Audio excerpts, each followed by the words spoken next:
Hop, salut à tous, c'est Germaine, on se retrouve donc pour aller à la poursuite de Gollum. Mise en place, révéler une carte par jour du deck de rencontre et placer-la dans la zone de cheminement. Hop, c'est fait.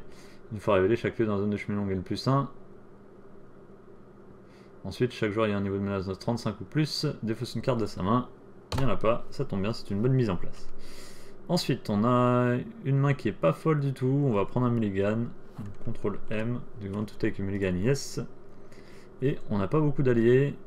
On a les lames, c'est pas mal, mais on va manquer d'alliés. On va piocher une carte, on va espérer tomber. Et bah voilà, sur le tracker du Nord qui peut faire beaucoup dans cette quête puisqu'il y a énormément de lieux. Bah c'est pas trop mal, on va voir ce que ça peut donner.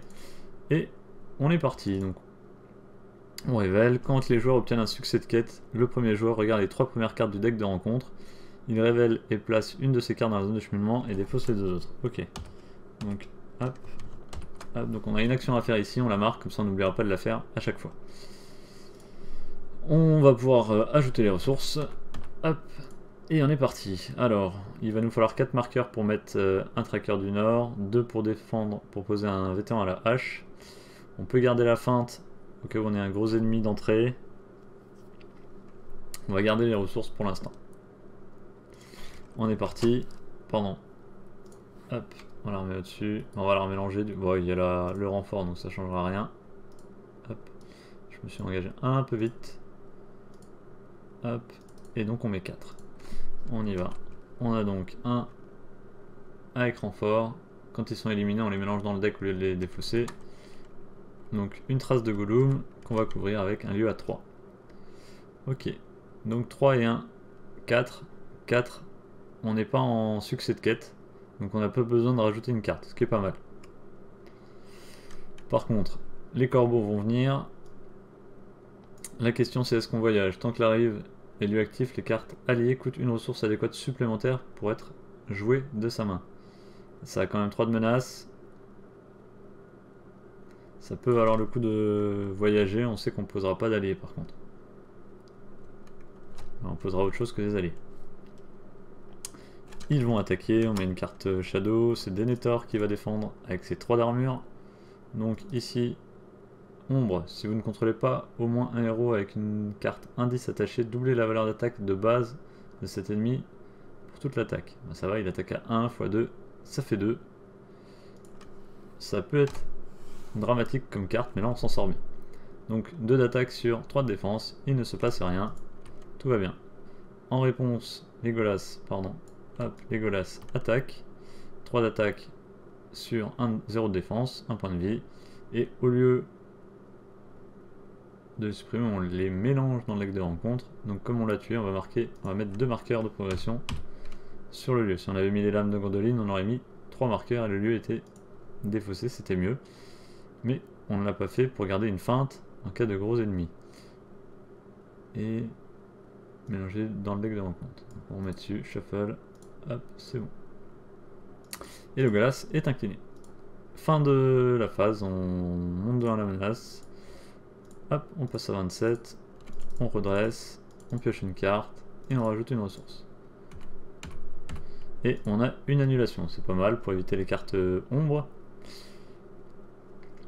On va s'engager dans la quête. Donc là on a gardé 2 pour jouer un allié vétéran à la hache. Sauf que on doit le payer un de plus. Donc pour 1, on va mettre les lames de Gondoline. Pardon. Hop.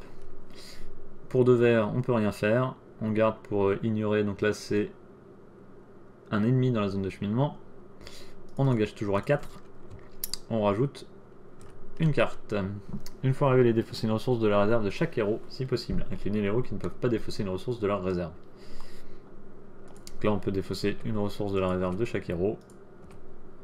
Malheureusement on n'a plus de ressources ici. Et on a fini. Donc comme on a fini, on calcule, on est à 4, il y a 0. Ça nous permet de mettre 4 marqueurs. Donc là, 1 et le lieu est terminé. 2, 3, 4. Et quand on obtient un succès de quête, on regarde les 3 premières cartes du deck de rencontre. On révèle et place une des cartes dans la zone de cheminement et on défausse les 2 autres. Donc on en prend 3. Et on regarde ce que ça fait. Alors, les chasseurs Mordom gagnent plus 2 d'attaque, plus 2 de menace pour chaque carte indice en jeu. Donc là, ça ferait 4. 4 d'attaque, ça commence à piquer. Une fois révélé, révélez X cartes supplémentaires du deck de rencontre exceptant le nombre de joueurs de la partie. Il y en a une, à la limite ça fait une. Et X c'est le nombre d'alliés en jeu, il n'y en a pas, donc 0. 0 de menace. On va faire ça. Hop. Et on supprime les deux autres. Très bien. Donc comme on n'a pas d'attaque à gérer, on va pouvoir incliner Denethor pour regarder la première carte du deck de rencontre. Le 4, top X carte, la première. Et ça va être un lieu A3. Tant que là est lieu actif, les cartes alliées coûtent une ressource adéquate supplémentaire pour être jouées de la main. Donc c'est exactement la même qu'on a eu tout à l'heure. Donc si on n'a pas d'alliés, ça fera toujours 3.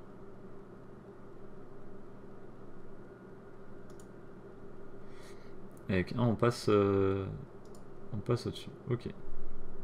Est-ce qu'on voyage? Ça c'est une bonne question. En fait, on a tout intérêt à voyager, ça fera tampon, mais au moins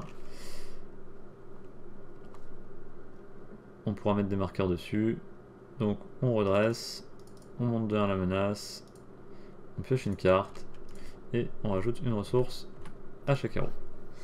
Donc là on a Gandalf qu'on peut jouer pour 5 ressources, 1, 2, 3, 4, 5. Pour l'instant il n'y a pas de nécessité de la jouer. On cherche un peu à temporiser. Alors on avait incliné Éowyn pour aller en quête, on avait eu un succès de quête, on pouvait récupérer ici l'indice. Ensuite, on est reparti dans l'engagement. Alors on n'a qu'une ressource ici parce qu'on a perdu une ressource tout à l'heure. On va attendre d'avoir les 4 pour pouvoir mettre un tracker du nord. On engage toujours à 4 et on va rajouter une carte dans la zone de cheminement.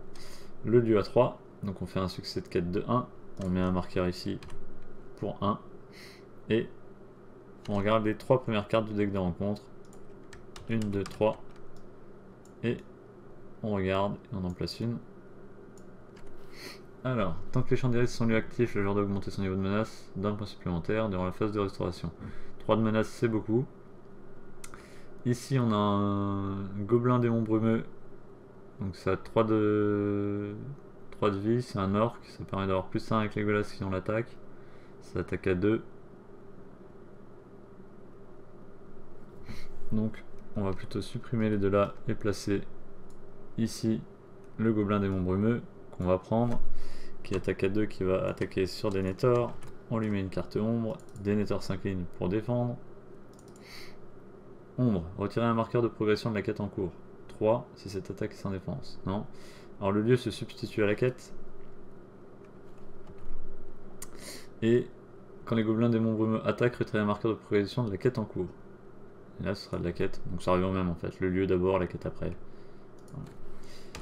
Donc 2 d'attaque sur 3 de défense, il ne se passe rien. Et on attaque à 3 plus 1 parce qu'on attaque un orc. C'est bien ça. Et donc ça fait 4. On place 3 marqueurs de progression sur le lieu. 1, 2, le lieu est exploré. Et 1 sur la quête en cours. Parce que c'est 3 marqueurs sur la quête. Sur la quête en cours. Hop. Et donc l'attaque ici à 4. Supprime ce vil ennemi. Plutôt un beau tour, on est plutôt serein pour l'instant en termes de gestion de la menace. On monte de 1, on pioche une carte, on redresse et on rajoute une ressource à chacun. Alors 3, 4, 5, on pourrait jouer un Gandalf ici juste avec les ressources vertes et rouges. On garde quand même une feinte au cas où, mais on se rapproche d'une belle augmentation d'engagement. On s'engage toujours à 3, là ça devient dangereux parce qu'on a quand même un gros lieu. Je pourrais mettre un allié à 2 qui pourrait m'aider à attaquer. Mais j'aurais plus de ressources pour feinter. On va attendre, on va rester comme ça. Donc je m'engage à 4. Et très triste, une fois révélé, infliger un point de dégâts à chaque personnage contrôlé par chaque joueur ayant un niveau de menace de 35 ou plus. On est à 29, tout va bien. Donc là, on s'en sort bien. On met un marqueur de progression sur la quête.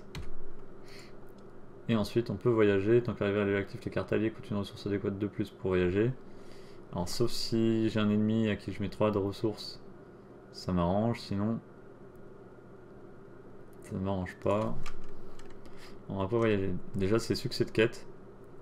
Donc on va vérifier à quel moment se trouve la phase de voyage, mais je crois que c'est pas tout de suite. La phase de voyage est bien après la phase de quête. Donc là c'est tout de suite après la phase de quête où on révèle les 3 cartes. 1, 2, 3. Donc X est le nombre d'alliés en jeu, ça fera 0, c'est très bien. Un point de dégâts à chaque personnage contrôlé par un ayant 35 ou plus, ça fait 0. Donc comme ça, on s'embête pas. On supprime ça, on la met en jeu. Un point de dégâts à chaque personnage contrôlé par un joueur ayant un niveau de menace de 35 ou plus, on est largement en dessous. Et on pourrait voyager. Si on voyage, une ressource de plus pour le jouer, ça ferait 5, c'est beaucoup pour notre tracker. En revanche, on va incliner Denethor pour aller regarder la première carte du haut du deck. Alors on tombe sur défausser une ressource de la réserve de chaque héros. Et sinon incliner les héros qui ne peuvent pas défausser une ressource de leur réserve. Donc on peut le laisser, mais on dépensera des ressources. Quoi qu'on peut le mettre en dessous. C'est une bonne question. On va incliner 4. On n'aura plus de ressources, on sera quand même incliné. Il y aura Denethor et Legolas qui auront des ressources. Donc ça changera rien. Donc on peut le laisser, on est sûr de prendre un 0 en engagement, donc avec on aura un bonus de quête. Donc on redresse, on monte de 1 la menace, on pioche une carte, et on met une ressource à chaque héros. Donc pour 4, je peux placer un tracker du Nord. Pour 4 verts, je vais pas faire grand chose, et pour 3 rouges, au moins pour 2 rouges, je peux placer un vétéran à la hache.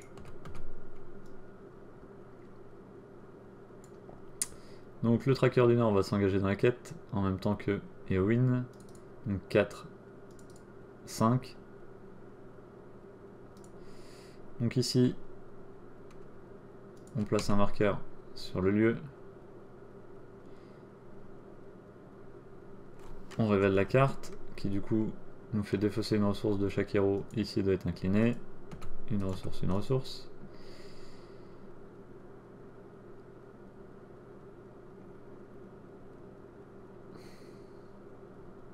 Ok. On obtient donc un succès de quête, donc 4 et 1, 5. 5 contre 3, donc ça fait plus 2. 1 et 2. On est à 6 sur 8. Et on doit révéler 3 cartes. Et voir vers lequel on doit rajouter dans la zone de cheminement. Les lieux actifs, les effets de cartes de rencontre ne peuvent pas être annulés. Pour 2 ou pour 1, les berges de l'Anduin quittent le jeu, ramenez-le sur le deck de rencontre au lieu de les défausser. On peut faire une boucle avec les berges de l'Anduin. Par contre, ça nécessite 3 ressources. Mais ça fait qu'un seul de menace.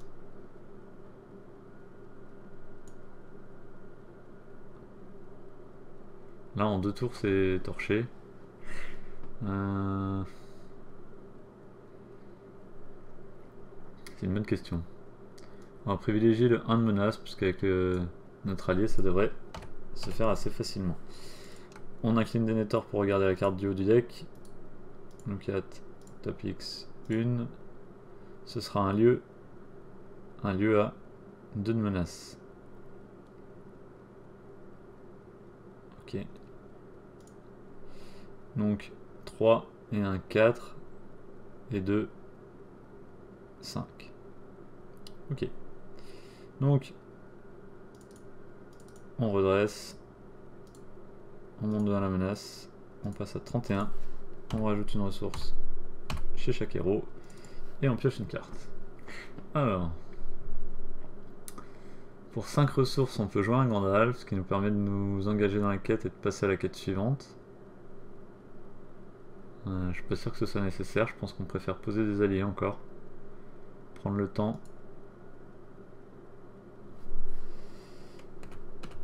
Pour 2, on va mettre un forgeron, des rébords.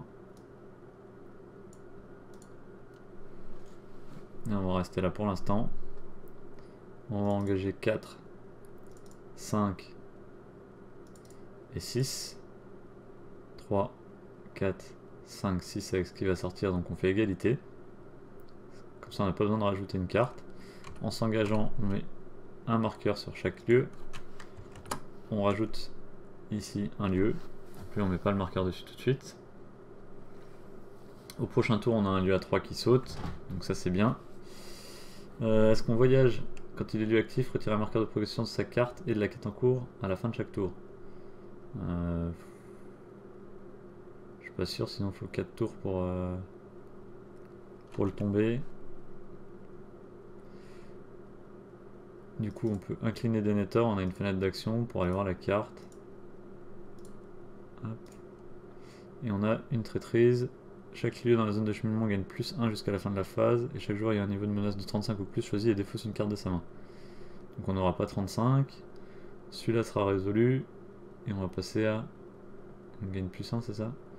Donc 1, 2, 1, 2, 3, 4, 5. Donc on aura juste 5 à mettre pour faire égalité. Et continuer à se mettre en place tranquillement. Donc on va rester comme ça. On ne voyage pas. Je redresse, je monte de 1 la menace. Je rajoute une ressource à chaque héros. Et on n'a plus d'alliés dans la main si on a le tout aventureux, mais on préfère garder pour faire baisser la menace pour rester en dessous des 35. Donc on va attendre de garder les ressources bleues. Et pour 5, je peux mettre un Gandalf et piocher 3 cartes. C'est un peu dommage de le faire maintenant, je pense. On aura peut-être un meilleur moment pour le jouer après. Est-ce que j'ai pioché une carte? Je ne sais plus, je pense que oui.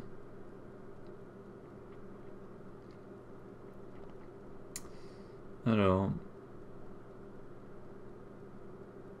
on va engager 4 et un 5, on a dit. 3, 4, 5, c'est ça. 4 et un 5. On rajoute un marqueur, pardon, c'est pas celui-là. Hop, on rajoute un marqueur ici, un marqueur là, et un marqueur ici. Le lieu ici est exploré.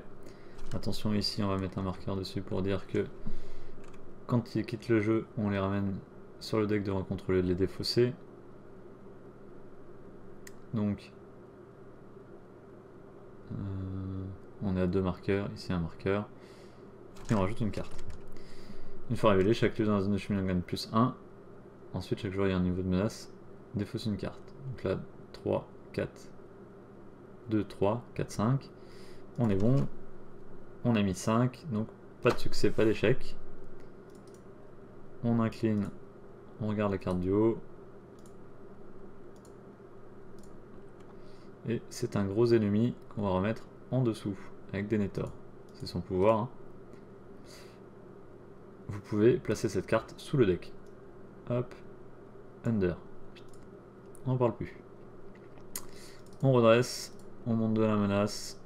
On est à 33. On pioche une carte. Hop, et on rajoute une ressource. Là, on va pouvoir engager. Alors, pour 3 ressources bleues, est-ce qu'on attend un tour de plus pour une annulation? C'est peut-être pas si mal. On va garder une ressource au cas où, donc on va attendre un tour avant de jouer les Galadrim. Pour 2 ressources vertes, on va placer un forgeron des rébords. Hop. Et on va engager un petit peu plus dans la quête cette fois-ci. 4, 5, 6, 7. On place ici un marqueur et ici un marqueur. Quand les berges dans le ligne quittent le jeu, ramenez-le sur le deck de rencontre au lieu de les défausser. Donc là, on le ramène sur le deck de rencontre. Et donc quand on rajoute une carte, on sait que ça devient hop, les berges de l'Anduin. 2 et 1, 3, on a mis 4, 5, 6, 7. Ça fait plus 4. Et on passe la quête.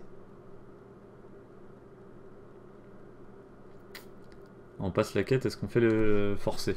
Je ne pense pas, parce que la quête est résolue, donc immédiatement on passe à la suite. Quoique. Je pense qu'on le fait quand même parce que c'est un forcé. Donc on va le faire. Alors, défausser une ressource dans la réserve de chaque héros et incliner les héros qui ne peuvent pas. Un indice qui va être... et choisir une carte indice et le mélange dans le deck de rencontre. On peut mettre un indice et on le protège. Parce qu'on aura besoin d'aller chercher des indices. Donc on va mettre un indice et on lui rajoute une carte. Infliger un point de dégâts à chaque personnage contrôlé par un joueur ayant un niveau de menace de 35 ou plus. On n'y est pas, tout va bien. Ok, donc on passe à la quête suivante. La forêt était remplie de rumeurs à son sujet, d'histoires horribles, même parmi les bêtes et les oiseaux. Les bûcherons déclarent qu'il y avait une nouvelle terreur lâchée, un spectre qui buvait du sang. Alors forcé, au début de la phase de quête, le premier joueur regarde les 2 premières cartes du deck de rencontre, il révèle et place une de ces cartes dans la zone de cheminement et défausse l'autre. Donc ça c'est avant qu'on révèle une carte, donc on va révéler une carte de plus à chaque tour en fait. Ok, très bien. Donc là, pareil, il y a une action à faire. On va incliner Denethor pour regarder la première carte du dessus. C'est la même puisque... forcément c'est la même. À 2. On fera 2 d'engagement. Et on redresse. On monte de 1 la menace. On pioche une carte et on monte de 1 la menace. Et on rajoute une ressource à chaque héros. Pour 3, je vais jouer la salutation de Galadrim et baisser de 1, 2, 3, 4, 5, 6 me menace. Et là j'ai envie de jouer Gandalf. Pourquoi? Parce que ça va me faire 4 de plus, on va essayer de passer vite. Ce moment-là.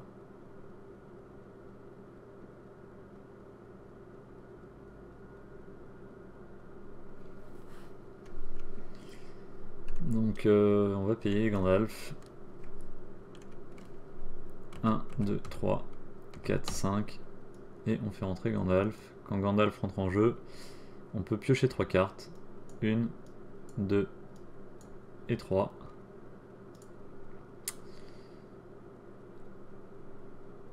Ensuite, alors pour une ressource rouge, on pourrait mettre encore du Gondor. C'est pas très intéressant, on va attendre un peu. On va engager dans la quête 4.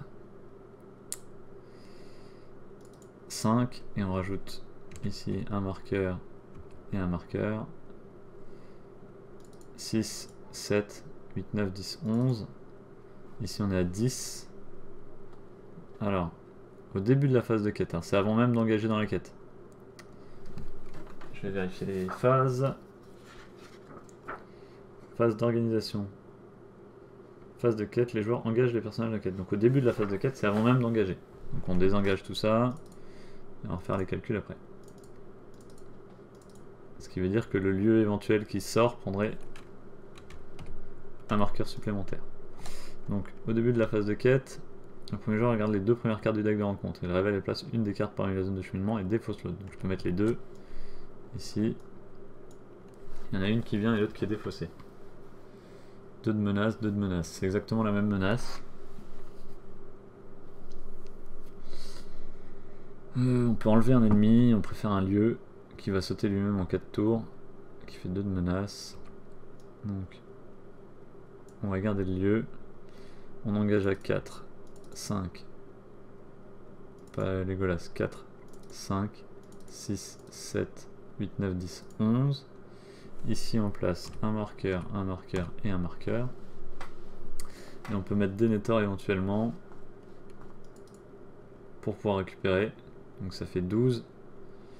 Et on rajoute une carte. Un lieu à 3. Ça c'est un peu embêtant parce qu'il y a beaucoup de menaces. Alors quand la rivière de l'Ouest est lieu actif, les cartes attachement et événements coûtent une ressource adéquate supplémentaire. Pas de souci. Alors 1, 2, 3, 4, 5, 6, 7, 8. Et nous on a mis 4, 5, 6, 7, 8, 9, 10, 11, 12. Ce qui fait plus 4. 1, 2, 3, 4. Et on peut éventuellement jeter une carte pour faire 5. Donc là c'est un ennemi dans la zone de cheminement, il n'y en a pas. Qu'est-ce que je peux jeter comme carte? Ça pour jouer un allié. Le Touc aventureux, puisque je vais peut-être pas l'utiliser.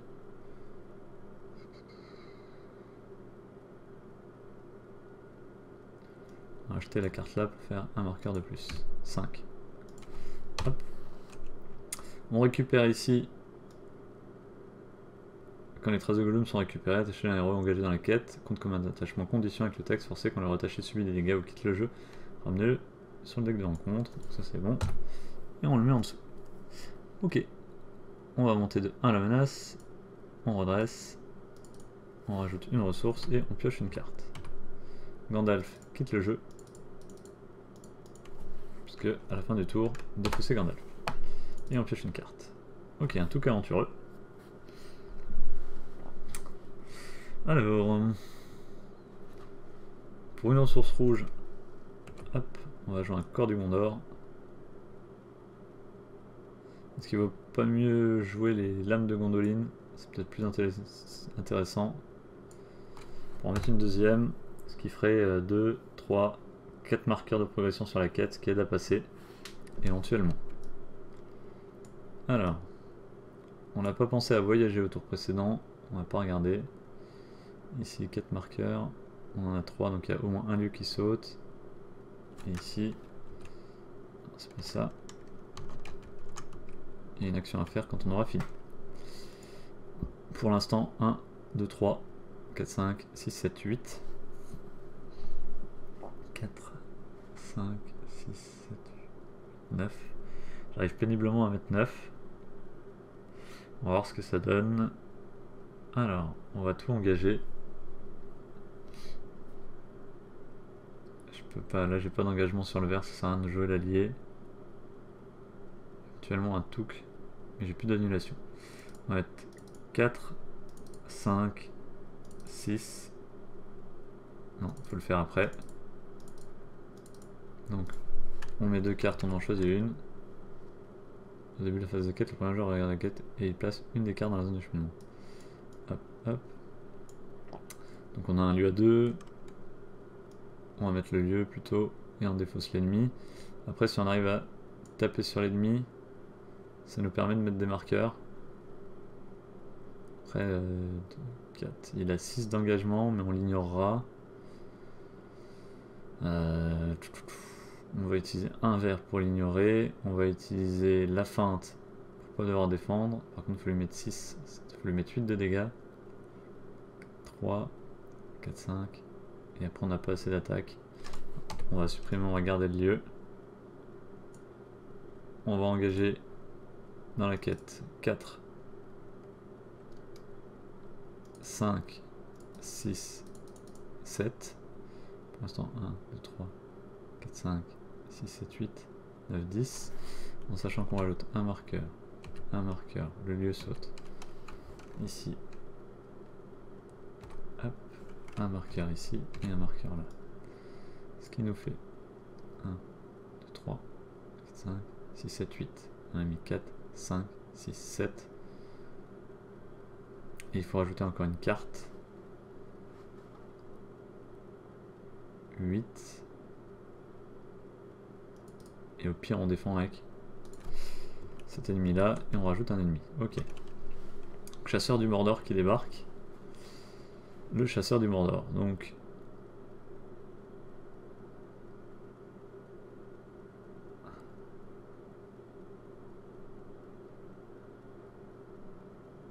on est obligé de payer un vert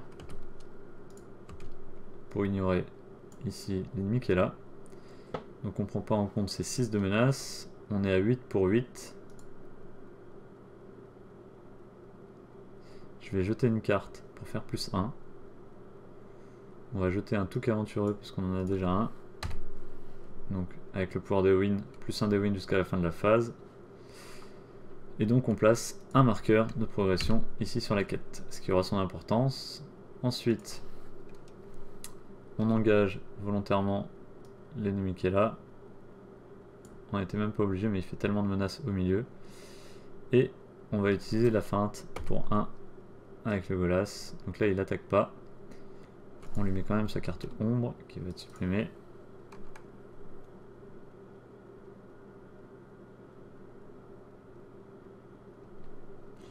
Hop. Et ensuite on attaque.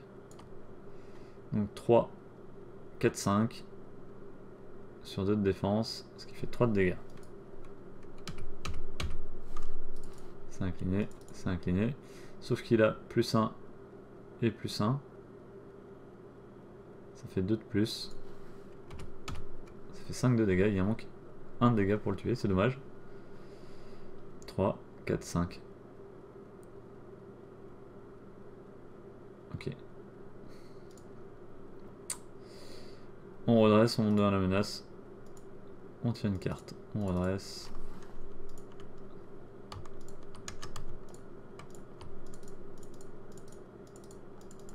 On monte de 1 la menace. On rajoute une ressource à chaque héros. Et on tire une carte. Alors une soigneuse, c'est très bien. Alors, on va garder les annulations. Pour 2, je peux mettre un nain, ça m'intéresse pas. On préfère jouer pour 3.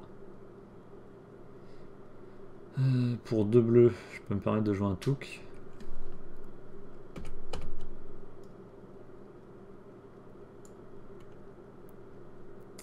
Ça me fait garder un pour l'annulation.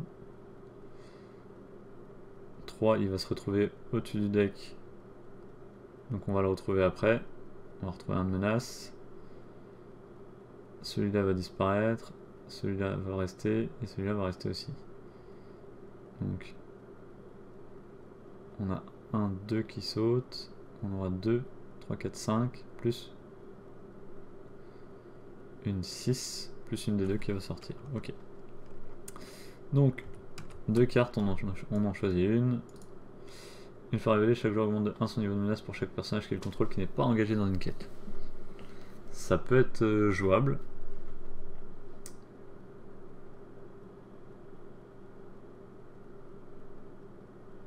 Non, parce que c'est tout de suite. Donc en fait, ça me fait flamber.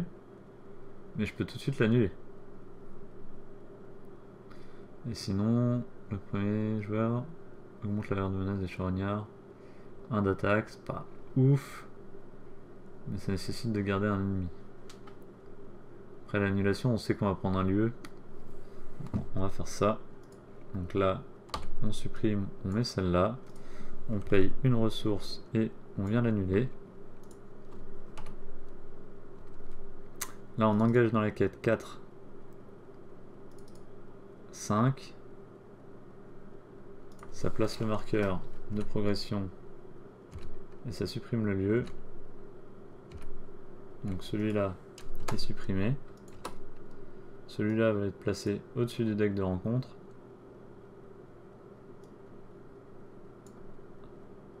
Pardon, c'est au-dessus du deck de rencontre.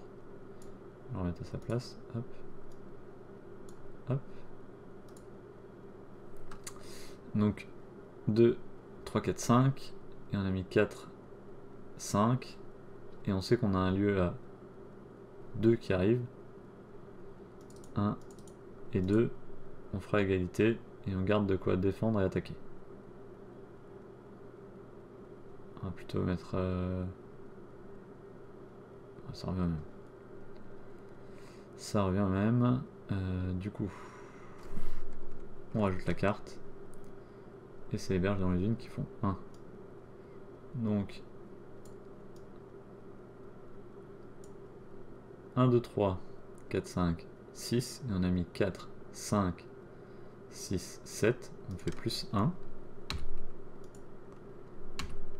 Voilà. Ensuite, le chasseur du Mordor attaque. On lui met une carte ombre. C'est le forgeron d'Erebor qui va donner sa vie. Ici, il attaque à 2, 4, 6. 6 de dégâts. Pas de carte ombre. 6 de dégâts sur 3 d'armure, 3 et 1. On perd le forgeron d'Erebor. Et derrière, on a une attaque à 3, 4, 5. Parce que c'est un orc. C'est pas un orc. Ah. Donc il n'a pas les 2 de dégâts de tout à l'heure.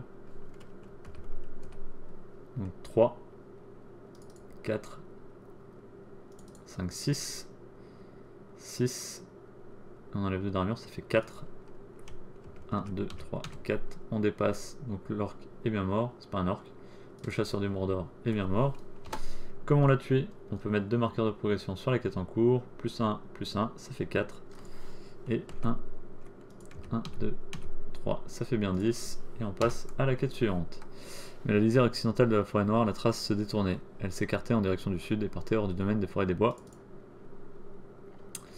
Un joueur qui ne contrôle pas un héros avec au moins un objectif indice attaché ne peut pas engager de personnage dans cette quête. S'il n'y a aucun héros en jeu avec les objectifs indices attachés, réinitialisés, ces joueurs passent cette étape. Ils ont encore une fois trouvé une véritable trace du passage de Gollum et ont gagné la partie. Là on tombe sur une carte normale à la résolution. Donc le lieu là va sauter au coup d'après et celui-là également. Donc à mon avis on est plutôt bien. On redresse. On monte de 1 la menace.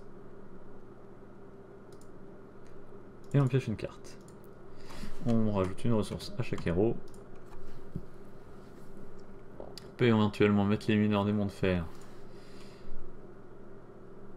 1, 2, hop, pour avoir un défenseur supplémentaire.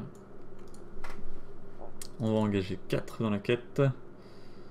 4, 5. On place un marqueur sur chaque. Donc là, le lieu saute et là, le lieu saute. Et on va rajouter donc 4, 5, 6, 7. On rajoute. On va même tout mettre en fait. Lui il sert à rien.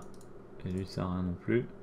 Donc 4, 5, 6, 7, 8, 9. Et on a un lieu à 3, 3, 4. Ce qui fait 5 marqueurs. Et je vais jeter une carte pour faire 6. Hop.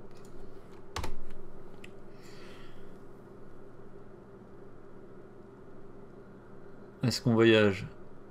Tant que le champ des risques sont lieu actif, chaque joueur doit augmenter d'un niveau de menace d'un point supplémentaire en phase de restauration. Mais à la limite je le fais. Sauf que ce que je vais devoir mettre c'est 3 pour 3 en fait. Donc ça sert à rien. C'est du 3 pour 3. Donc je le fais pas. Je redresse.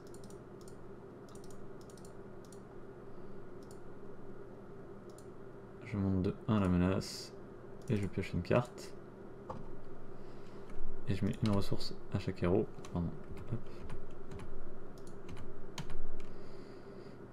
Une feinte c'est très bien, ça me permet de tout engager encore une fois.